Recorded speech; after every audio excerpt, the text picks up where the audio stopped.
প্রিয় দর্শক, স্বাগত জানাচ্ছি আগামীর বাংলাদেশ অনুষ্ঠানে। আশা করি আপনারা ভালো আছেন, সুস্থ আছেন। আলোচনার শুরুতেই চলুন আমরা পরিচিত হয়ে নেই আমাদের আজকের দুজন অতিথির সঙ্গে। আজকে আমাদের সঙ্গে রয়েছেন খাজা মাইনুদ্দিন, সিনিয়র সাংবাদিক এবং কলামিস্ট। রয়েছেন প্রফেসর ডক্টর মোহাম্মদ আসাদুজ্জামান সরকার, সাধারণ সম্পাদক, বাংলাদেশ কৃষি বিশ্ববিদ্যালয়ের শিক্ষক সমিতি। আপনাদের দুজনকেই স্বাগত। আমরা শুরুটা করব খাজা মাইনুদ্দিনকে দিয়ে। অন্তর্বর্তী সরকারের আস্থাভাজন তিনটি দল হিসেবে উল্লেখ করেছেন এবি পার্টির চেয়ারম্যান মুজিবুর রহমান মঞ্জু। আপনি বুঝতে পারছেন সেই তিনটি দল কি? বিএনপি, জামাত ইসলামী এবং এনসিপি। তিনি গতকাল জুলাই সনদ স্বাক্ষরের পর মিডিয়াতে একটি কথা বলেছেন এবং সেই কথাগুলো রাজনীতির যে কিছুটা দ্বন্দ্ব তার ফুটে ওঠে। উনি বলছেন যে এই তিন দলের ইগো, অহংবোধ ঐক্যমতের পথে অন্তরায় সৃষ্টি করছে। তিনি আরো বলছেন যে বিএনপি সবচেয়ে বড় দল, তারা দীর্ঘদিন ক্ষমতায় ছিল এবং লম্বা সময় ধরে নিপীড়ন নির্যাতন সয়ে ফ্যাসিবাদের বিরুদ্ধে সংগ্রাম করেছে। তাদের মতো অভিজ্ঞ দল দ্বিতীয়টি নেই, এটা তাদের ইগো। জামাত সবচেয়ে সুসংগঠিত দল, চরম দমন নিপীড়ন সয়েও তারা হাল ছাড়েনি। এই মুহূর্তে তাদের জনপ্রিয়তা ও গ্রহণযোগ্যতা ঊর্ধ্বমুখী, এটা হলো জামাত ইসলামের ইগো। তরুণদের নতুন রাজনৈতিক দল প্রসঙ্গে তিনি বলেন যে জাতীয় নাগরিক পার্টি যারা নেতৃত্ব দিচ্ছেন তারা ছিলেন জুলাই অভ্যুত্থানের শীর্ষ হিরো। তাদের আহ্বান ও নেতৃত্বে ফ্যাসিবাদের চূড়ান্ত পতন হয়েছে। দুর্ভাগ্যজনক, এটাও তাদের মধ্যে ইগোর জন্ম দিয়েছে। অন্তর্বর্তী সরকার এই তিন দলকে নানা সময়ে বড় দল, সরকারের অংশ বা খুব গুরুত্বপূর্ণ দল আকারে মর্যাদা দিয়েছে। এখন দেখছি এই তিন দলের ইগো ঐকমত্যের পথে অন্তরায় সৃষ্টি করছে। খাজা মাইনুদ্দিন, এই যে এবি পার্টির চেয়ারম্যান মুজিবুর রহমান মঞ্জু কিছু অপ্রিয় সত্য হলো এখানে তুলে ধরার চেষ্টা করেছেন। আপনার কি মনে হয়? তিনি একজন রাজনীতিবিদ, তিনি রাজনীতির ভাষায় কথা বলেছেন। আমাদের বিশ্লেষণটা একটু আলাদা হবে। সেটা হচ্ছে যে বাংলাদেশ জাতীয়তাবাদী দল বা বিএনপি নিঃসন্দেহে অনেক সাফার করেছে, জামাত ইসলামী অনেক সাফার করেছে। আমি দুটোকে একভাবে চিন্তা করি, যেহেতু এনসিপি সে সময় রাজনৈতিক দল হিসেবে ছিল না। তো বিএনপির একটা চাওয়া থাকতেই পারে, জামাত ইসলামের চাওয়া থাকতেই পারে, রাজনীতির মাঠে তারা নতুন করে নিজেদেরকে আবিষ্কার করতে চায়, আরও বেশি জনপ্রিয় হয়ে তারা ভোটের বাজারে বা ভোটের মাঠে তারা বিজয়ের হাসি হাসতে চায়। এর মধ্যে আমি কোনো দোষের কিছু দেখি না। ইগোর সমস্যাটা আসলে কি, একটা সেন্স অফ আনসার্টেনটি বাংলাদেশের পলিটিক্সে আছে। পলিটিশিয়ানরা সবসময় একটা ভয়ের মধ্যে থাকেন, যেহেতু গণতন্ত্র 50 বছর ধরে স্থায়ী হয়নি। 17 বছরের এক ধরনের মানে ফ্যাসিজম এবং সেমি ফ্যাসিজম গোছের সরকার ছিল আসলে। না, আমি বলছি 15.5 বছরের ফ্যাসিজম, কিন্তু তার আগের যে 2 বছর সেটাকেও আমি সেমি ফ্যাসিজম বলছি। 111 সরকারের কথা বলছি আমি। ফলে তাদের সাফারিং তো দীর্ঘ, সেজন্য তাদের সন্দেহ এগুলো থাকবে এবং প্রত্যেকে নিজের জায়গায় অ্যাসার্ট করবে, বিএনপি করবে, জামাত করবে। সে এই অ্যাসার্ট করার মধ্যে আমি দোষের কিছু দেখি না। এনসিপির মানে ক্ষেত্রে ইগোটা মানে উনি কীভাবে বলেছেন আমি ঠিক জানি না, কিন্তু এনসিপি একটা তরুণদের দল। বিএনপি এবং জামাতের যে অভিজ্ঞতা আছে সে অভিজ্ঞতা কিন্তু তাদের নেই। তাদের নৈতিক অবস্থান অনেক ক্ষেত্রে খুবই শক্তিশালী থাকে, কিন্তু রাজনীতির মাঠে আমি যে শব্দ ব্যবহার করব আমি আশা করি কেউ কিছু মনে করবেন না, কোনো কোনো ক্ষেত্রে এনসিপির তরুণরা রাজনীতির মাঠে কিছুটা অর্বাচীন কোনো কোনো ক্ষেত্রে। ফলে তারা দেখেন যে পার্টি ফর্ম করার পর থেকেই ট্রায়াল এরর, কিছু ভুলভ্রান্তি, কিছু ভালো স্টেপ, কিছু ভালো কথা, কিছু অতিকথন, নৈতিকভাবে তাদের রাজনৈতিক অবস্থান সেটা তো তারা ঠিক রেখেছেন, কিন্তু কিছু ভুলভ্রান্তির মধ্যে দিয়ে গেছেন। ফলে এই গ্যাপটা যেটা হয়েছে, তিন দলের ডিফারেন্সেস, আমি বলবো ইগোর চেয়ে বড় কথা যে ডিফারেন্সেস এবং তাদের যে ভয়, সেটা থেকে একটা হয়েছে। এর চেয়ে বড় যদি আমি ফ্যাক্টর হিসেবে কনসিডার করি যে ঐকমত্যের যে সমস্যার মূল কারণটা হচ্ছে যে প্রক্রিয়ায় ঐকমত্যের চেষ্টাটা হয়েছে সেই চেষ্টার মধ্যে আসলে ঝামেলাটা ছিল। মানে রাজনৈতিক সংলাপ হয়েছে, সেখানে ঐকমত্য কমিশনের দায়িত্বপ্রাপ্ত যারা ছিলেন, প্রফেসর আলী রিয়াজ সহ অন্যরা, তারা আরেকটু রাজনৈতিকভাবে বিষয়টা ডিল করতে পারতেন। কারণ হলো, আপনি বাংলাদেশের রাজনীতির কালচারটা জানেন, আপনি পলিটিশিয়ানদের চট করে ডিকটেট করতে পারবেন না, তারা এটা নেবে না। আবার একই সাথে আপনি ক্লাস নেবেন 1 থেকে 250 প্রশ্নোত্তর, এটা আমাদের কালচারের মধ্যে নাই। আমেরিকান সিনেটরও এটা রাজি হবে না। ফলে যেটার জন্য দরকার ছিল রাজনৈতিক ডায়ালগের ধরনটা আগের থেকে ভিন্ন হওয়া উচিত ছিল। আর একটা জিনিস আপনি দেখেন মিসিং আছে, যে কোনো রিফর্ম, যে কোনো রাজনৈতিক সংলাপ সফল করার জন্য এর বাতাবরণে জনমত গঠন করতে হয়। তার মানে গ্রাসরুটসে মানুষের ভয়েসটা রিফ্লেক্টেড করতে হয়, স্টেক হোল্ডার দরকার হয়। টক শোতেও মানুষ যে কথাগুলো বলছে সেটার প্রতিধ্বনি থাকতে হয় সেই প্রসেসের মধ্যে। মাঠে ময়দানে মানুষ যে কথাটা বলছে, বাজারে যে কথাটা বলছে, রেল স্টেশনে, বাস স্টেশনে যে কথাটা বলছে, সেটা গ্রহণ করতে হয়। এবং উচিত ছিল ঐকমত্য কমিশনের মোটামুটি কয়েকশো সংলাপ করা উচিত ছিল একদম মাঠ পর্যায়ে। তখন জনমত একটা শেপ নিত, আমরা বুঝতে পারতাম সাধারণ মানুষ কি চাচ্ছে। রাজনৈতিক দলের একটা চাপে পড়তো, রাজনৈতিক দল চাপ, পৃথিবীর কোনো দল রাজনৈতিক চাপে ছাড়া তাদের সিদ্ধান্ত নেয় না, কারণ সমাজ একটা কনফ্লিক্টিং বাস্তবতা। এই দ্বন্দ্ব সংঘাতের মধ্য দিয়ে রাজনৈতিক দলকে সমাজের সমস্যার সমাধানে মনোনিবেশ করতে হয়। খাজা মাইনুদ্দিন, আরেকটা বিষয় আপনি নিশ্চয়ই লক্ষ্য করেছেন, শুরু থেকে বিশেষ করে বিএনপি বলতো এনসিপিকে কিংস পার্টি, প্রধান উপদেষ্টা তাদেরকে সহযোগিতা করেন, উপদেষ্টারা তাদেরকে সহযোগিতা করেন, একটা অভিযোগ ছিল। জামাত ইসলামকে আমরা বলতাম তারা নিজেরা মনে করতো যে পার্ট অফ গভর্নমেন্ট, শুরু থেকে আমরা দেখেছি। কিন্তু তখন বিএনপি অনেকটা ব্রাত্য অবস্থায় ছিল, তাদের আচরণে মনে হয়েছে। কিন্তু ইদানিং আবার চিত্রটা উল্টো, জামাত মোটামুটি তার অবস্থানে রয়েছে, কিন্তু বিএনপি সবচেয়ে সরকারের ঘনিষ্ঠজন হয়েছে। তারা প্রফেসর ইউনূসের প্রশংসা করছেন, প্রয়োজনে কি বলবো একটু হুঁশিয়ারিও দিচ্ছেন, সব মিলিয়ে তারা খুব কাছাকাছি রয়েছে। মাঝখান থেকে এনসিপি হয়ে গেল একদম সরকারের প্রতিপক্ষ। না, প্রথম থেকে যেভাবে বলা হচ্ছিল যে কিংস পার্টি, এই ধারণাটাই ঠিক না। এই কারণে যে কিংস পার্টি রাজা কর্তৃক বা যে সামরিক শাসনের সময় যে প্রক্রিয়া গঠন করা হয়, এনসিপির গঠন প্রক্রিয়াটা কিন্তু সেরকম না। এনসিপির ছাত্ররা, কোনো সন্দেহ নাই, তারা এই নেতৃত্বে এই শেখ হাসিনার ফাঁসিবাদ শাসন বিরুদ্ধে সবচেয়ে গুরুত্বপূর্ণ ভূমিকা পালন করছেন এই তরুণরা। এতে তো কোনো ডিবেট করার কিছু নাই। ফলে তারা একটা বড় স্টেক হোল্ডার। এবং প্রফেসর ইউনূস বলেছেন যে ছাত্ররা, তাকে যারা অ্যাপয়েন্ট করেছে তার মধ্যে ছাত্ররা অবশ্যই গুরুত্বপূর্ণ, সেটা তো অস্বীকার করা যাবে না। তাদের মতামতটা এখানে গুরুত্ব পেয়েছে সে সময়। আর যেহেতু এনসিপি ঠিক না, ওই সমন্বয়কারীদের দুজন, প্রথমে দুজন, পরে তিনজন, এখন দুজন আছে। সরকারের ছিল মানুষ স্বাভাবিকভাবে কোরিলেশনটা করতে চায় যে এটা কিংস পার্টি, এবং শেষ পর্যন্ত তো প্রমাণ হয়েছে যে কিংস পার্টির যে ক্যারেক্টারিস্টিক এনসিপি সেটা তো পায়নি। এবং এখন যখন পলিটিক্যাল ডিফারেন্সেস হয়েছে এবং বিএনপি যেহেতু বড় দল, সরকারকে সেটা বিএনপিকে গ্রাহ্য করতে হয়। সেই হিসেবে এনসিপি অসহায় বোধ করারই কথা, যে কারণে এনসিপি অসহায় বোধ করছে এখন। প্রফেসর আসাদ, শুক্রবার যে জুলাই সনদটি স্বাক্ষরিত হলো, সেটি সেই জুলাই সনদে কি আছে না আছে তার চেয়ে বড় ধরনের আলোচনা এসছে, এনসিপি যোগ দেয়নি। এর কারণ একটি, সেটি হলো যে আপনি জানেন যে এই জুলাই সনদ বা জুলাই ঘোষণাপত্র দুটোরই প্রথম দাবি জানায় কিন্তু এই তরুণরা। শেষ পর্যন্ত তারাই যখন উপস্থিত থাকবে না বা থাকলো না, সেটা নিয়ে তো প্রশ্ন উঠতেই পারে এবং আলোচনা হতেও পারে। কিন্তু এরপরও আমরা দেখছি যে এটাই শেষ নয়, স্বাক্ষর হতে পারে, এই ধরনের আলোচনা চলছে।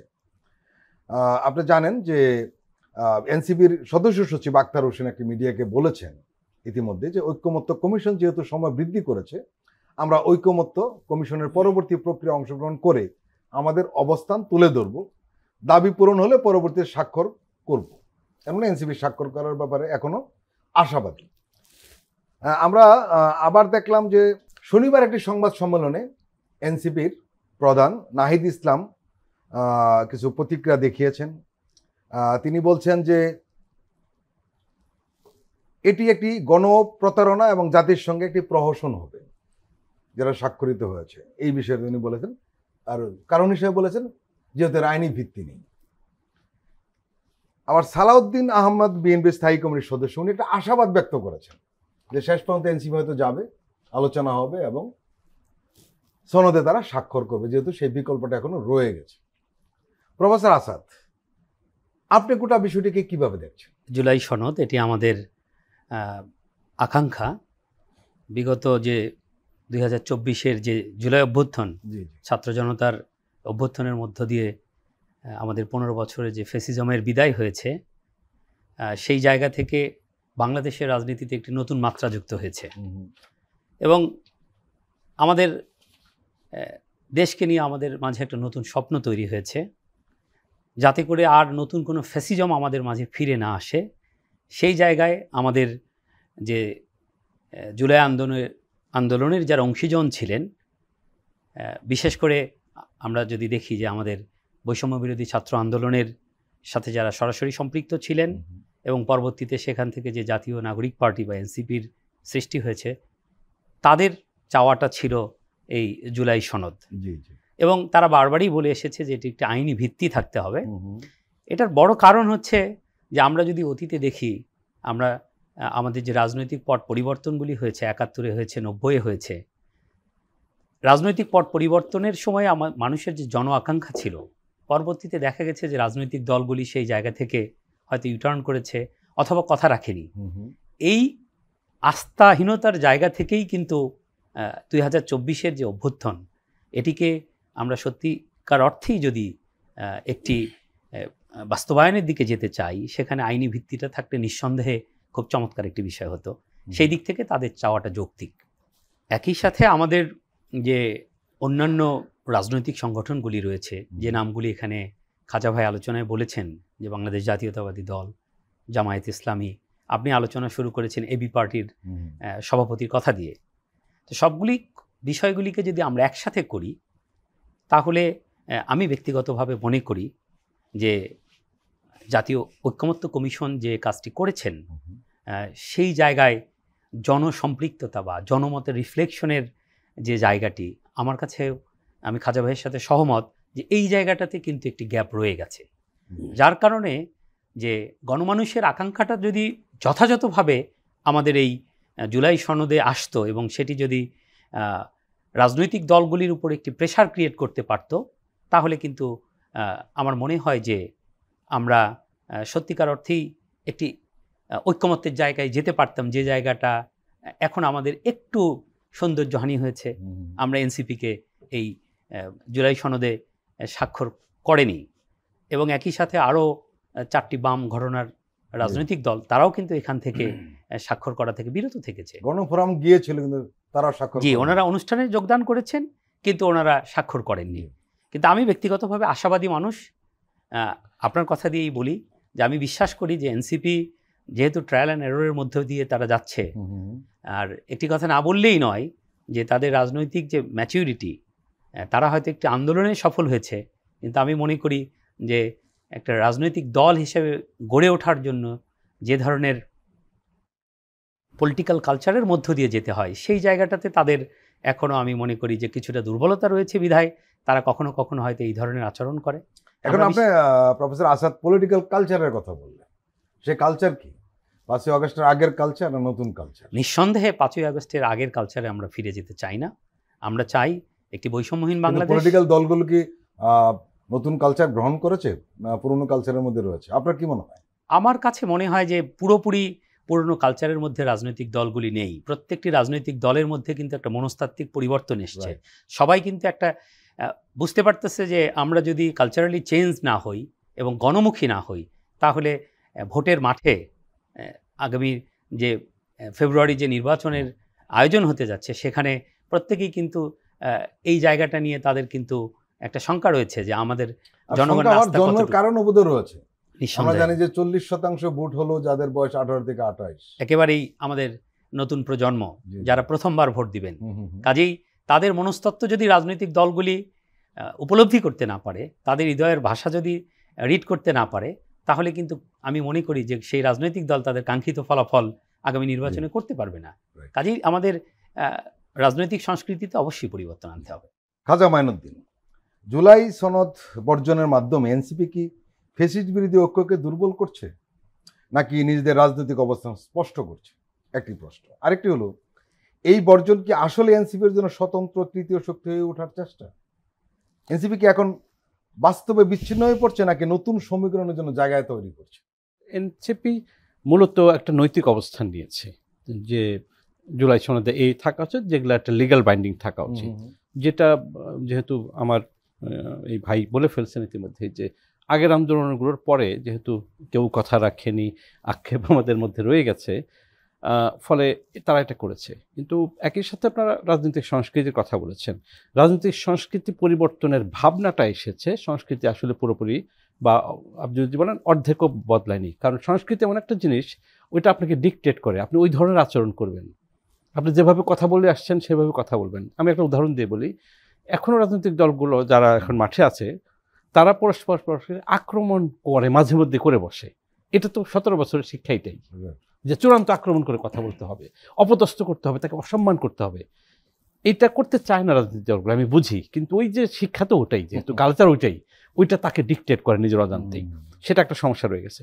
আর এনসিপির যে বর্জনের ব্যাপারটি, এটা দুভাবে দেখতে হবে, একটা তো নৈতিক অবস্থান, আর একটা হচ্ছে আমাদের সবাইকে একটু সহানুভূতির সাথে দেখতে হবে। এরা কিন্তু এখনো তরুণ এবং দলের নেতৃত্ব সকলেই তরুণ, এবং তাদের প্রতি আক্রমণাত্মক ভাষা ব্যবহার না করে সিম্প্যাথেটিক ভাষা সকলের, রাজনৈতিক দল সকলের ব্যবহার করা উচিত, এজন্য যে তাদের অভিমান থাকতেই পারে। কারণ আপনি চিন্তা করেন, আপনি 1000টা সমালোচনা তাদের করেন, কিন্তু গত বছরের যে পরিবর্তনের যে ভূমিকা এই তরুণরা রেখেছে, আপনি একটা ভাবুন তো, এই যে আমরা এই কথাগুলোকে বলতে পারতাম এখানে বসে, যে নির্বাচনের স্বপ্ন দেখছি আমরা, যে পরিবর্তনের স্বপ্ন দেখছি, যে রিফর্মের স্বপ্ন দেখছি, সেটা কি শেখ হাসিনা বাংলাদেশে থাকলে সম্ভব ছিল চিন্তা করা? ওইটা একটু রিকগনাইজ করা উচিত। এখানে আরেকটা বড় বিষয় যেটা আমরা আলোচনা করছিলাম, যে আসলে এই যে জুলাই সনদ তৈরি করা, জুলাই ঘোষণাপত্র তৈরি করা, এই দাবিটি কিন্তু অন্য রাজনৈতিক দলের কাছ থেকে আসেনি, এসছে কিন্তু এই তরুণদের কাছ থেকে। এই কারণে তাদের অনুপস্থিতিটা বেশি আলোচিত হচ্ছে। খুব স্বাভাবিকভাবে আন্দোলনের নেতৃত্ব তো যেহেতু সরাসরি মাঠে থেকে তারা দিয়েছে, অন্য রাজনৈতিক দলের কর্মীরা জয়েন করেছে সেই মুভমেন্টে, বিষয়টা তো এরকম। ফলে এটা একটা অনন্য বিপ্লব হয়েছে বাংলাদেশে। অন্যান্য দেশের যে রাজনৈতিক বিপ্লব হয় দলের নেতৃত্বে, সোভিয়েত ইউনিয়নে, চায়নাতে, এমনকি ইরানে আয়াতুল্লাহ খোমেনির নেতৃত্বে যে রেভলিউশন হয়েছে, আমাদের এখানে রাজনৈতিক দল বাদে একটা তরুণ সমাজ এবং স্বতঃস্ফূর্ত গণমানুষ, ছাত্র, শ্রমিক, মেহনতি মানুষের বিপ্লব হয়েছে। মানুষ ঘরের ভেতর থেকে বাইরে স্বতঃস্ফূর্তভাবে এসেছে, রাজনৈতিক দলগুলোর নেতা কর্মীরা তাদের নেতৃত্ব মেনেও নিয়েছে। সুতরাং এখানে যে অ্যাসপিরেশনটা, এই যেটাকে আপনি ঘোষণাপত্র বলছেন কিংবা পরে সনদ বলছেন, দুই জিনিস, মানে এটা এক্সটেনশন হচ্ছে সনদ। এইটা তো মানুষ যখন বেরিয়ে আসে তখন তো ওটা লিখিত পরিচিত থাকে না কোথাও, ওইটা অ্যাসপিরেশনটা ধারণ করতে হয় রাজনৈতিক শক্তিকে। তো রাজনৈতিক শক্তি যেহেতু নেতৃত্বে সরাসরি ছিল না, সেহেতু ধারণ করার সুযোগ ছিল না। কিন্তু তাই বলে যে হবে না সেরকম তো কথা নেই, মানুষের তো অ্যাসপিরেশন ছিল কোনো না কোনো। যে সবজি বিক্রেতা আন্দোলন এসেছে, রিক্সা পোলার এসেছে, যে ছাত্র এসেছে, প্রত্যেকের তো আলাদা আলাদা প্রত্যাশা ছিল। যে কোটি জনতা 5 তারিখে রাস্তায় নেমেছে, সে ফ্রিডমের টেস্ট নিতে চেয়েছে, যে আমি আমার স্ত্রী, সন্তান, ভাই বোন সকলকে নিয়ে আজকে মুক্ত, এই বোধ থেকে রাস্তায় এসেছে। এই মুক্ত বাংলাদেশ তারা পেতে চেয়েছে। এই মুক্ত বাংলাদেশের জন্য তার দরকার মুক্ত গণতন্ত্র, মুক্ত গণমাধ্যম, মুক্ত বিচার ব্যবস্থা, যেটা বায়াসড হবে না, বৈষম্য করবে না, তারপরে অর্থনৈতিক মুক্তি দরকার, এই সমস্ত কিছু তারা চেয়েছে। এগুলো মানুষের দ্বারে দ্বারে গিয়ে লিস্ট করা উচিত ছিল, যে আপনার এক্সপেকটেশনটা কি ছিল।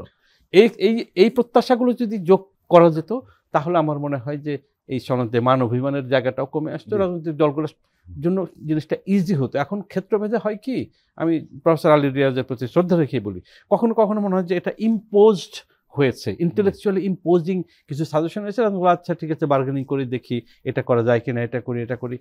এটা গণমানুষের প্রত্যাশার রিফ্লেকশন অনেক ক্ষেত্রে ঘটেনি। অফকোর্স এগুলো ইম্পর্টেন্ট, আমি এগুলোকে তুচ্ছ তাচ্ছিল্য বা কোনো রকম আন্ডারএস্টিমেট করছি না, কিন্তু গণমানুষের সম্পৃক্ততা থাকলে, এবং আমার ভাই বলেছেন যে এই যে সৌন্দর্য নষ্ট হয়েছে, অফকোর্স কোনো সন্দেহ নাই, এনসিপি না থাকে সৌন্দর্য নষ্ট হয়েছে। প্রিয় দর্শক, আমরা এখন একটি বিরতি নিচ্ছি, আপনারা আমাদের সঙ্গেই থাকুন।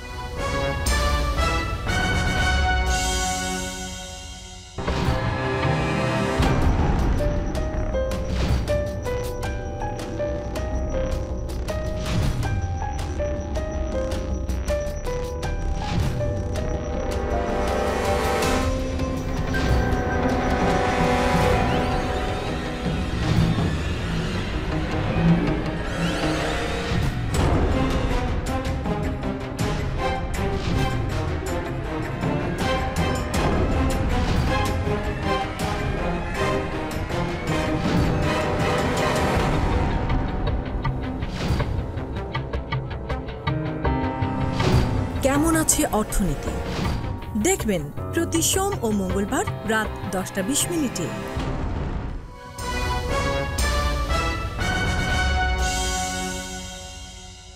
প্রিয় দর্শক, আবারও স্বাগত আগামীর বাংলাদেশ অনুষ্ঠানে। আজকে আমাদের সঙ্গে অতিথি হিসেবে রয়েছেন প্রফেসর ডক্টর মোহাম্মদ আসাদুজ্জামান সরকার, সাধারণ সম্পাদক বাংলাদেশ কৃষি বিশ্ববিদ্যালয় শিক্ষক সমিতি, রয়েছেন সিনিয়র সাংবাদিক ও কলামিস্ট খাজা মাইনুদ্দিন। প্রফেসর আসাদ, জুলাই সনদ বর্জন কি এনসিপি রাজনৈতিক ভবিষ্যতের জন্য কৌশলগত ভুল? কৌশলগত ভুলটা আমি কোট আনকোট বলতে চাই, নাকি সাহসী অবস্থান? সাহসী অবস্থান শব্দ দুটোকে আমি কোট আনকোটে বলতে চাই, কি বলবেন? আমার কাছে মনে হয় যে এটা কৌশলগত ভুল অবশ্যই নয়। আমরা শুরু থেকেই দেখেছি এনসিপি যে স্টাইলে রাজনীতি করছে সব জায়গায় তারা সাহসিকতার পরিচয় দিয়েছে। আমার কাছে মনে হয়েছে যে তাদের এই অবস্থানটি একটি সাহসী অবস্থান, নিঃসন্দেহে এখানে কোনো সন্দেহ নেই। কারণ তারা যেহেতু এই প্রত্যাশাটা তৈরি করেছে যে জুলাই সনদ এটির আইনি ভিত্তি দরকার, সেই জায়গা থেকে আমি মনে করি যে তাদের এই অবস্থান এবং এটি নিঃসন্দেহে।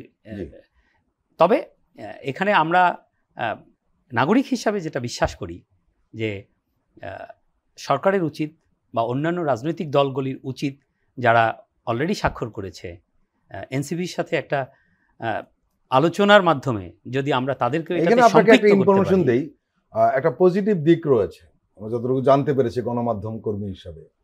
সেটি হলো যে রাজনৈতিক দলগুলো যারা স্বাক্ষর করেছেন, প্রধানত বিএনপি মূলত, তারাও চেষ্টা করছেন যে যেহেতু স্বাক্ষরের সুযোগ রয়েছে সেটি হতে পারে, এটা তাদেরও তৎপরতা রয়েছে। আর সরকারের তৎপরতা যে রয়েছেই এটা নিজেই জানেন।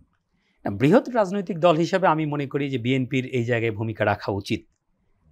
কারণ আমরা মনে করি যে এই আন্দোলনে যদিও আমাদের ছাত্ররা নেতৃত্ব দিয়েছে, তো একই সাথে এটি সত্য ভাই বলার চেষ্টা করেছেন যে বড় দল হিসেবে বিএনপি এবং জামায়াত ইসলামী তার সাথে অন্যান্য বাম সংগঠনগুলি ছাত্রদের নেতৃত্বে কিন্তু সবাই আমরা রাজপথে ছিলাম, গণমানুষরা ছিলাম, পেশাজীবীরা ছিলাম, সংবাদকর্মীরা আপনারা তো ছিলেন। আংশিক সংবাদকর্মীর সব না, রাইট, সংবাদকর্মীর ব্যাপারে একটু নেতিবাচক দৃষ্টিভঙ্গি রয়েছে।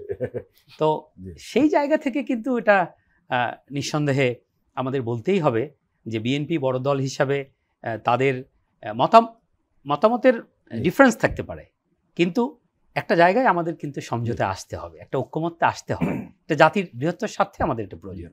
খাজা মাইনুদ্দিন, আরেকটি দিক রয়েছে, সমালোচনা নয়, এটা ইতিবাচক দিক অনেকগুলি রয়েছে। প্রথম ইতিবাচক দিক হলো যে এখানে নোট অফ ডিসেন্ট ছাড়া যে বাকি বিষয়গুলোর সিদ্ধান্ত হয়েছে, সব দল ঐক্যমত্য হয়েছে, সেগুলো আশা করব, এটা আশা করাই যায় যে এরা এটি বাস্তবায়ন করবে। আর আমরা 90-এর উদাহরণ দেই, 90-এর বাস্তবায়ন হয়নি আর কথা ওঠেনি, কিন্তু এবার বাস্তবায়ন না হলে কিন্তু শুধু কথা উঠবে না, যিনি সরকার গঠন করুন না কেন উনি বলা যায় প্রচন্ড চাপে থাকবেন এটা বাস্তবায়নের ব্যাপারে, তাই তো? যেমন আমরা একটা জিনিস লক্ষ্য করেছি, সেটা হলো আমরা সবসময় 70 অনুচ্ছেদ নিয়ে আমরা হাসাহাসি করি, কথা বলি। এমনকি আমাদের টক শোতে যখন কোনো দলীয় লোক আসেন, আমরা বলি যে ওনারা অনেক সময় বলেন যে অনেক কথাই বলতে পারলাম না, এই কারণে 70 অনুচ্ছেদে আটকে আছি, মজা করে বলতেন। কিন্তু বাস্তবতা এটাই। আমরা দেখছি পার্লামেন্টে, আপনি পার্লামেন্ট কভার করেছেন, আমি পার্লামেন্ট অনেকদিন কভার করেছি, আমরা দেখেছি সেখানে আসলে কিছুই বলার থাকে না।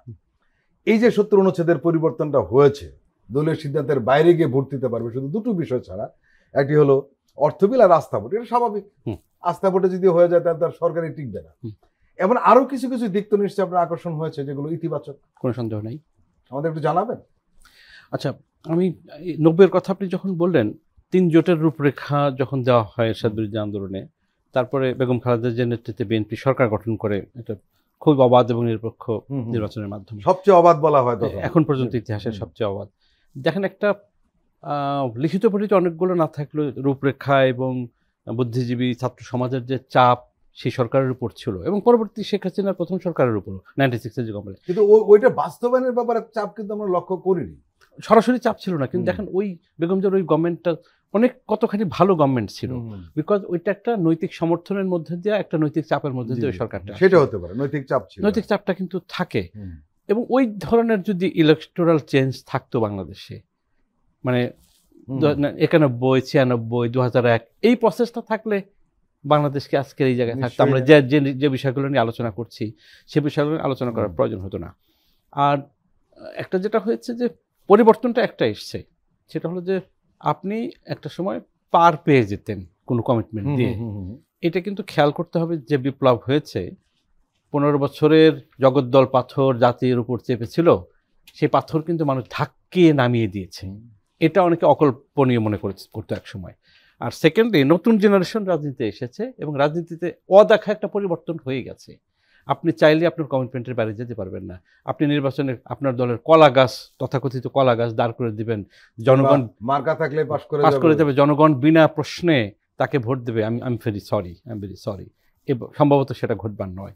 সুতরাং এই যে ওই অতটুকু পজিটিভ যেসব বিষয় ঐকমত্য হয়েছে, ৭০ অনুচ্ছেদের আপনি বললেন, আরও যেগুলো ধরেন বিচার বিভাগ নিয়ে অনেকগুলো বিচার বিভাগ হয়েছে, আর হয়েছে যে বিরোধী দলের ডেপুটি স্পিকার, এরকম কিছু বিষয় হয়েছে। এগুলো তো ধরেন মানে এটার বাইরেও করা যেত। মানে মৌলিক যে বিষয়গুলো, রিফর্মের মৌলিক যে বিষয়গুলো যে যতটুকু হয়েছে সেটাও কিন্তু নেহায়েত কম না। এবং যদি বাস্তবায়ন হয় আমি বলি যে এক ধাপ আগাবে।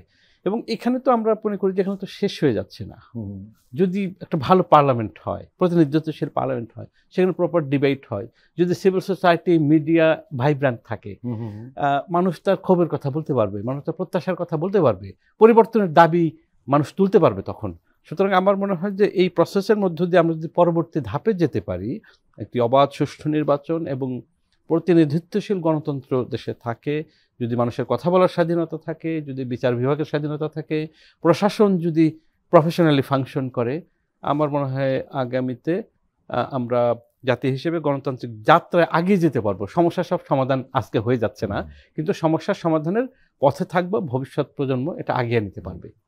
প্রফেসর আসাদ, খাজা মাইনুদ্দিন বলছিলেন যে একটা ধাপ তো অন্তত আমরা অতিক্রম করছি, একটা ধাপে গেলাম আমরা। এবং যে প্রশ্নটা উঠেছে, অনেকে বলছে যে আইনি ভিত্তি নেই, নিঃসন্দেহে একটা বড় দুর্বলতা। কিন্তু রাজনৈতিক যে পরিবর্তন রয়েছে, আপনি বলেন যে মনস্তাত্ত্বিক একটা পরিবর্তন হয়েছে, এর কারণে এটা বাস্তবায়ন যেগুলোতে ঐকমত্য হয়েছে, নোট অফ ডিসেন্ট আমি বাদ রাখলাম, অন্তত যেগুলো সব রাজনৈতিক দলগুলো একমতে পৌঁছেছে, সেগুলো বাস্তবায়ন না করাটা একটু কঠিন হবে। আপনার কি মনে হয়? আমি আপনার সাথে সহমত। আমি যদি একটু পর্যালোচনাটা একটু ৯০-এর কথাটা ভাই বলেছেন, আমি যদি ওখান থেকে একটু অন্যভাবে বলি, যে আসলে আমরা যদি দেখেন ১৯৯১ সালে যে সংসদ নির্বাচনটি হয়েছে এবং সেখানে বেগম খালেদা জিয়ার নেতৃত্বে বিএনপি সরকার গঠন করে, তো এখানে কিন্তু কথা ছিল যে ৯০-এর যে ৩ জোটের রূপরেখা বাস্তবায়নের কথা, সেটি কেন হলো না। আমি তখন একেবারেই নবীন, বয়সে নবীন ছিলাম। আমরা ছাত্র তো শেষ হয়নি, আমি তখন কেবল বিশ্ববিদ্যালয়ে যাচ্ছি, এইচএসসি শেষ করে বিশ্ববিদ্যালয়ে যাচ্ছি, রাজপথে ছিলাম। আমার পর্যালোচনা যেটি বা আমার অ্যানালাইসিসটা এরকম যে আসলে নির্বাচনের পর থেকেই বাংলাদেশ আওয়ামী লীগ নেতৃত্বে যে ৮ দলীয় জোট তখন ছিল, ওনারা বিরোধিতা শুরু করে দিলেন এবং বাম জোট যারা ছিল রাশেদ খান মেননের নেতৃত্বে, তারা ছিল একেবারেই দুর্বল। তাদের সেইভাবে যে একটা ভয়েস রেইজ করা, এই জায়গাটা না থাকার কারণে তৎকালীন যে বিএনপির যে সরকার, আমার মনে হয়েছে যে ৩ জোটের যে রূপরেখা বাস্তবায়নের যে মানে প্র্যাগমেটিক যে ফোর্সটা, এটা তারা ফিল করেন নাই, বিধায় এটি কিন্তু সেই সময় বাস্তবায়ন করা হয় নাই। কিন্তু আমি মনে করি যে আজকের যে বাস্তবতা যেটি আপনি বললেন, যে আজকে কিন্তু এটার আইনি ভিত্তি থাক বা না থাক, তার চাইতে যে সোশ্যাল যে কনসেনসাস, সেই জায়গাটায় আমরা এমন একটা পর্যায়ে এসে চলেছি, এখান থেকে কোনো রাজনৈতিক দল যারাই আগামীতে সরকার গঠন করুক, সেখান থেকে ওনারা ব্যাকফুটে যাবেন। আমার বিশ্বাস এই বাংলাদেশ আর কিন্তু আমরা সামনে দেখতে পারবো না, সেটা অনুমোদিত হবে না, কোনোভাবেই হবে না। এবং একটি কথা এখানে অবশ্যই অ্যাড করতে হয়, যে দেখেন ৮৪টা বিষয় এসছে এখানে, তার মধ্যে ৪৭টি বিষয় আছে যেটা আমাদের সাংবিধানিক পরিবর্তনের কিছু বিষয় আছে, ওটিকে যদি আমরা একটু আলাদাভাবে দেখি, বাকি যে ৩৭টি বিষয় আছে সেটি কিন্তু আমরা চাইলে সমঝোতার ভিত্তিতে এখন থেকেই কিন্তু বাস্তবায়নে যাওয়া সম্ভব। কাজেই আগামীতে যে রাজনৈতিক দল ক্ষমতায় আসবে, আমি মনে করি যে ওনাদের উপর একটা জনগণের চাপ থাকবে যে এই জুলাই সনদ বাস্তবায়নকে গুরুত্ব দিতে হবে এবং কোনোভাবেই এটিকে বাইপাস করে আমার মনে হয় যে রাষ্ট্র ক্ষমতা নির্বিঘ্নে পরিচালনা করবে, এটি কোনোভাবেই সম্ভব না। আর বিশেষ করে এখনকার ছাত্র জনতা, তারা আগের চাইতে অনেক বেশি সতর্ক। আগে আমাদের গণমাধ্যম ছিল, এখন গণমাধ্যমের পাশাপাশি এখন কিন্তু সবাই আমরা সংবাদকর্মী, সবার হাতে আমাদের ডিজিটাল ডিভাইস রয়েছে এবং আমরা চাইলেই সামাজিক যোগাযোগ মাধ্যমে আমাদের মতামতগুলি মুহূর্তের মধ্যে কিন্তু ছড়িয়ে দিতে পারি এবং তার ফলাফল কিন্তু আমরা দেখেছি ২৪শে জুলাই আন্দোলনে। কাজেই সকল রাজনৈতিক দলকে এই বিষয়টি বিবেচনায় নিয়ে আমি মনে করি জুলাই সনদের প্রতি শ্রদ্ধাশীল হয়ে আগামী বাংলাদেশ বিনির্মাণের চেষ্টা করতে হবে। না হলে এই জুলাই যে সহস্রাধিক ছাত্র জনতা যারা আত্মাহুতি দিয়েছে তাদের রক্তের সাথে বেইমানি করা হবে। প্রিয় দর্শক, আমরা আবার একটি বিরতি নিচ্ছি, আপনারা আমাদের সঙ্গেই থাকুন।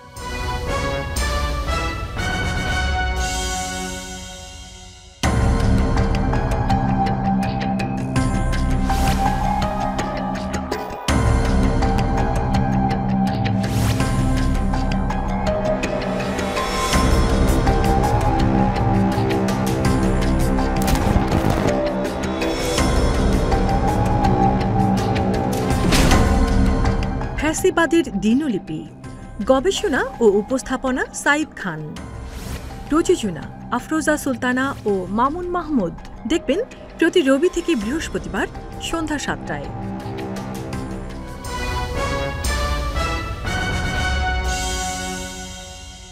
প্রিয় দর্শক, আবারও স্বাগত আগামীর বাংলাদেশ অনুষ্ঠানে। আজকে আমাদের সঙ্গে অতিথি হিসেবে রয়েছেন প্রফেসর ডক্টর মোহাম্মদ আসাদুজ্জামান সরকার, সাধারণ সম্পাদক বাংলাদেশ কৃষি বিশ্ববিদ্যালয় শিক্ষক সমিতি, রয়েছেন খাজা মাইনুদ্দিন, সিনিয়র সাংবাদিক ও কলামিস্ট। আমরা আবারও যাব প্রফেসর আসাদের কাছে। একটু ছাত্র রাজনীতি নিয়ে বহুল আলোচিত হচ্ছে সাম্প্রতিক সময়ে। ডাকসু, জাকসু, চাকসু, এরপর এখন রাকসুতেও শিবিরের জয় হল। আপনি কি মনে করেন এটা ছাত্র রাজনীতির চরিত্রের মৌলিক পরিবর্তন ইঙ্গিত দিচ্ছে, কিংবা ছাত্র রাজনীতির এই পরিবর্তনটাকে আপনি আসলে কিভাবে দেখছেন? এটা কি গণতান্ত্রিক ভারসাম্যের প্রত্যাবর্তন নাকি নতুন এক মেরুকরণের সূচনা? আমি মনে করি যে এটি আমরা বিবেচনায় নেওয়া দরকার এবং এটি প্রপার অ্যানালাইসিস দরকার। কারণ আমাদের দেশে ছাত্র রাজনীতির সাথে জাতীয় রাজনীতির একটি স্ট্রং কোরিলেশন আছে। এবং আমরা দেখেছি যে 90-এর দশক পর্যন্ত আমাদের দেশের প্রত্যেকটি বিশ্ববিদ্যালয় এবং কলেজ ছাত্র সংসদগুলি জমজমাট ছিল। সেখান থেকে ছাত্র নেতৃত্ব তৈরি হয়েছে, যারা পরবর্তীতে জাতীয় রাজনীতিতে নেতৃত্বের শূন্যতা পূরণ করেছে। কিন্তু দুঃখজনক হলেও সত্য, পরবর্তী সময়ে আমরা দেখেছি যে এই যে সংস্কৃতি এটি আস্তে আস্তে বন্ধ হয়ে গেছে।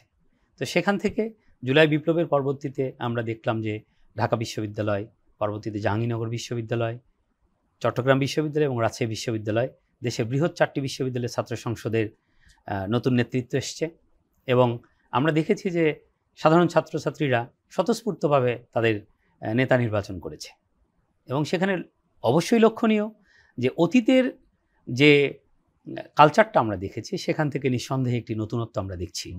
ইসলামী ছাত্র শিবির তারা একটা ভাইব্রেন্ট অর্গানাইজেশন হিসেবে প্রত্যেকটি ক্যাম্পাসে এখন সারফেসে আসে। তো আমি মনে করি যে নিঃসন্দেহে আমি যেহেতু গণতন্ত্রের প্রতি শ্রদ্ধাশীল মানুষ, কাজেই সাধারণ শিক্ষার্থীদের যে সমর্থনে যে নেতৃত্ব তৈরি হয়েছে আমি এটিকে স্বাগত জানাই। এবং এখান থেকে যে বার্তাটি আমরা পাচ্ছি যে সেটি হচ্ছে যে গতানুগতিক যে ছাত্র রাজনীতি আমরা দেখেছি বিগত সরকারের সময়ে, যে পেশি শক্তি নির্ভর বা হল দখল করে সিট বাণিজ্য করে সবার উপর একটা আধিপত্য চাপিয়ে দেয়া, এই ছাত্র রাজনীতি আর বাংলাদেশের বিশ্ববিদ্যালয় ক্যাম্পাসগুলিতে কোনোভাবেই সম্ভব নয়। তার মানে কি আপনি বলতে চাচ্ছেন ছাত্র রাজনীতি সত্যি পাল্টে গেছে? আমি আমার বিশ্ববিদ্যালয়ে যতটুকু দেখছি বা অন্যান্য বিশ্ববিদ্যালয়গুলিতে যতটুকু পর্যবেক্ষণ করছি, সেখানে একটা পরিবর্তনের হাওয়া কিন্তু আমরা দেখতে পাচ্ছি।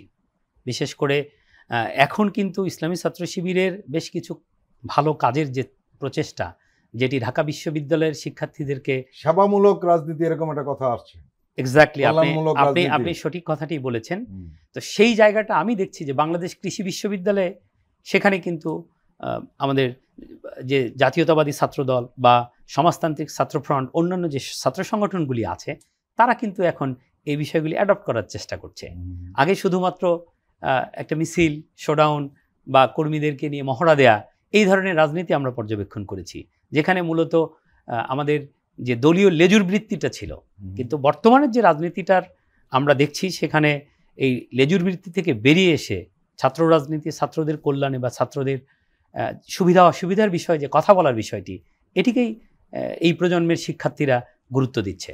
এবং একটি কথা না বললেই নয়, আমরা দেখেছি যে জুলাই বিপ্লবের যে মূল জায়গাটা ছিল সেটি কিন্তু যে সরকারি চাকরিতে যে কোটার বৈষম্য, ছোট্ট একটি বিষয়, সেটি নিয়েই কিন্তু এই ফ্যাসিবাদ সরকারকে বিতাড়িত করেছে এই ছাত্র জনতা, এবং তারা যেভাবে এই সরকারের নিপীড়নের সামনে জীবন বাজি রেখে দাঁড়িয়েছে, এই প্রতিবাদী শক্তিকে আপনি কোনোভাবে থামিয়ে রাখতে পারবেন না। কাজেই আগামী দিনে আবার যদি কোনো ছাত্র সংগঠন তারা যদি ওই রকম ফ্যাসিস্ট আকারে ক্যাম্পাসগুলিতে ফিরে আসতে চায় এবং আধিপত্য বিস্তার করতে চায়, আমার মনে হয় না যে সাধারণ শিক্ষার্থীরা এটিকে কোনোভাবে গ্রহণ করবে। প্রফেসর আসাদ, আপনার ইউনিভার্সিটির সম্পর্কে একটু জানতে চাই।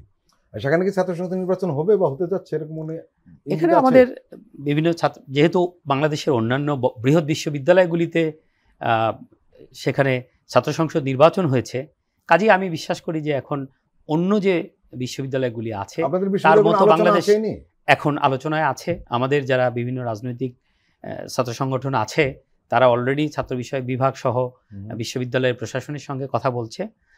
বিশ্ববিদ্যালয় প্রশাসনের বিষয়গুলিকে পজিটিভলি দেখছে এবং হয়তোবা খুব স্বল্প সময়ের মধ্যে সেখানেও এই ধরনের একটি ছাত্র সংসদ নির্বাচনের আয়োজন হয়তো জাতি দেখতে পারবে। খাজা মাইনুদ্দিন, 4টি বিশ্ববিদ্যালয়ের ছাত্র সংসদ নির্বাচনের ফলাফল বিএনপির রাজনীতির জন্য কি কোনো বার্তা দিচ্ছে? নিঃসন্দেহে বার্তা দিচ্ছে। এবং আপনি প্রথম যে প্রশ্নটা করেছিলেন, প্রশ্নটা আপনি 5 বছর আগে করে ফেলেছেন। এই প্রশ্নটি করা উচিত ছিল আরও 5 বছর পরে, যে নতুন মেরুকরণ হচ্ছে কি না, কি দেখছে। এটা মেরুকরণ তো ধরুন একটু পরে হবে, কিন্তু আমি পরিষ্কারভাবে একটা নতুন ধারা দেখতে পাচ্ছি ছাত্র রাজনীতির।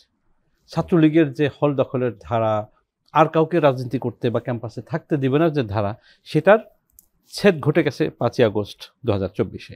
তাহলে সব কিছুতে একটা ভ্যাকিউম ছিল, সেই ভ্যাকিউমে নতুন শক্তির আমরা উত্থান দেখতে পাচ্ছি।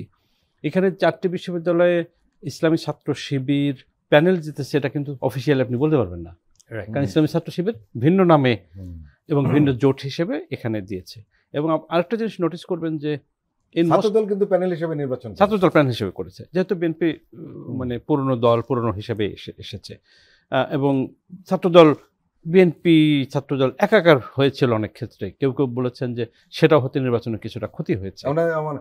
বিএনপির বাইরের কর্মকাণ্ড ক্যাম্পাসেও প্রভাব ফেলেছে, এরকম একটা কথা আছে। এই কথাগুলো আলোচনায় এসছে যে বিএনপি ছাত্রদের মধ্যে গিয়েছে, সেটা নিয়ে ছাত্ররা প্রশ্ন তুলেছে। অন দ্য আদার হ্যান্ড দেখেন, যেমন শিবির, যে যদি আমি যে প্যানেলগুলো শিবিরের প্যানেলই ধরে নিচ্ছি, সেখানে অন অ্যান অ্যাভারেজ 50% নিচে ভোট পেয়েছে, কিন্তু পাশ করেছে ব্যাপকভাবে। তার মানে বাকি যে যদি কোনো কোনো ক্ষেত্রে 60%, কোনো কোনো ক্ষেত্রে 55%, বা যদি 50% কোনো ক্ষেত্রেও ধরি, তাদের মেরুকরণ কিন্তু ডিভাইডেড, অন্যগুলো ডিভাইডেড। একটা পরিষ্কার মেরুকরণ এখনো হয়নি। এবং তাহলে দেখা যাচ্ছে যে আপনি ছাত্ররা কি চাচ্ছে। লেজুর বৃত্তির যে ছাত্র রাজনীতি ছিল, সেটা নিয়ে একটা প্রশ্ন দেখা দিল। ছাত্র রাজনীতির মতাদর্শগত দিক কী হবে, ছাত্রদের রাজনীতিটা কী হবে, এটা কি ভবিষ্যৎ নেতা তৈরির কারখানা হবে বিশ্ববিদ্যালয় ক্যাম্পাস, নাকি একই সাথে তারা যোগ্য নাগরিক হিসেবে গড়ে উঠবে, তারা নানা পেশায় চলে যাবে, রাজনীতির প্রয়োজনে যে যে পেশায় থাকুক পরে হয়তো আসবে। এটা কিন্তু কিছু ঐতিহাসিক প্রশ্নের সমাধান আগামীতে হবে, ক্যাম্পাসগুলোতে হবে। কারণ হলো, আমরা ছাত্র রাজনীতির শুধু পজিটিভ দিকই বলি ঐতিহাসিকভাবে, কিন্তু অনেকগুলো খারাপ দিকও ছিল।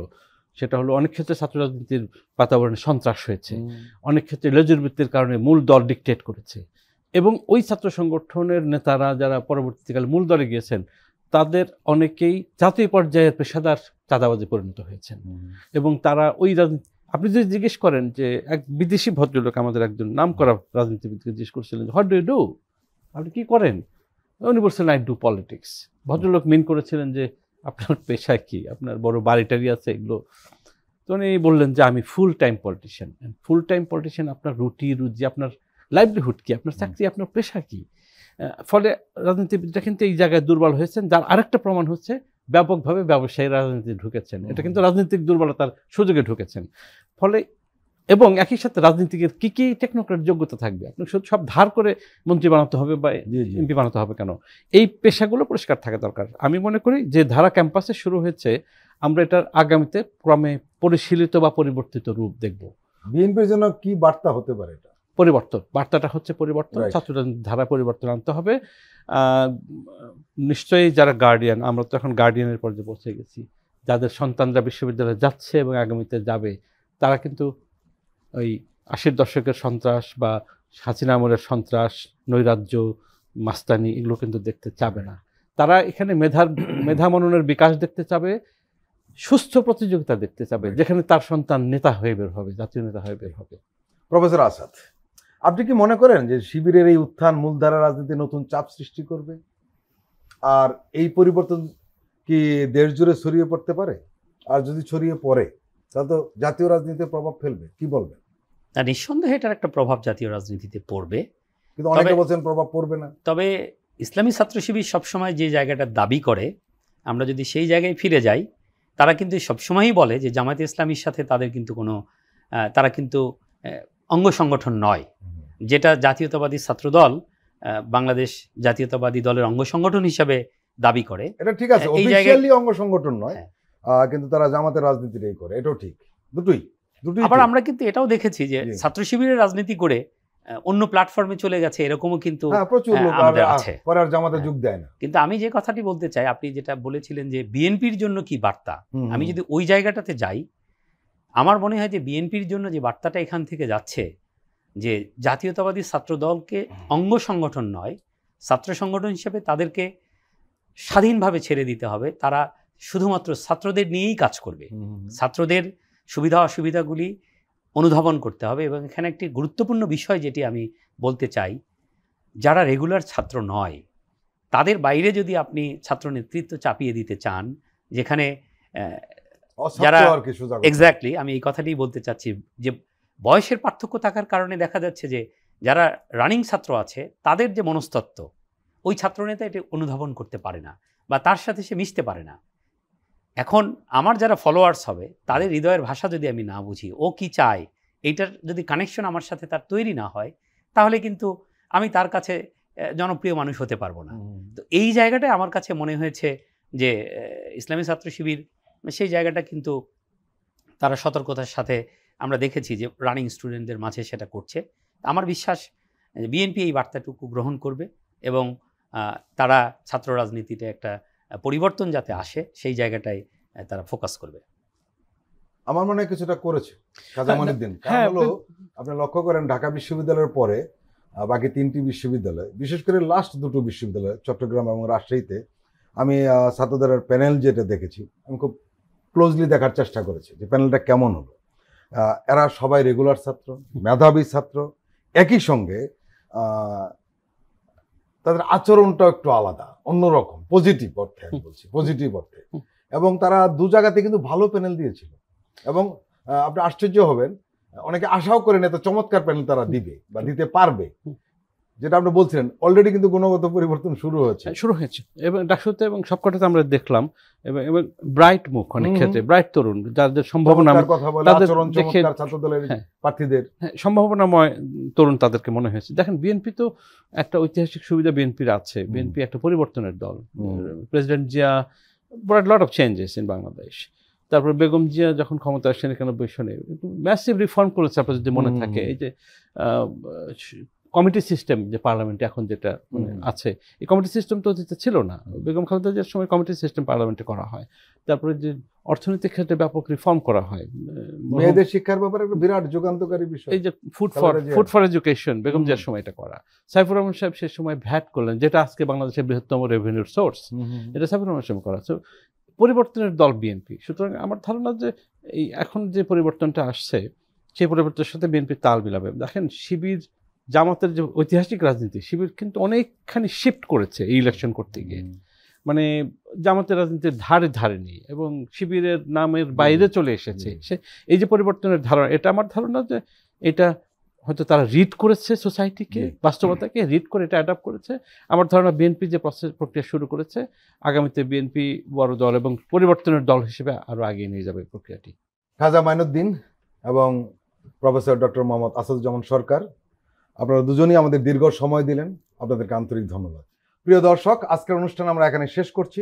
আপনারা ভালো থাকবেন, সুস্থ থাকবেন। আল্লাহ হাফেজ।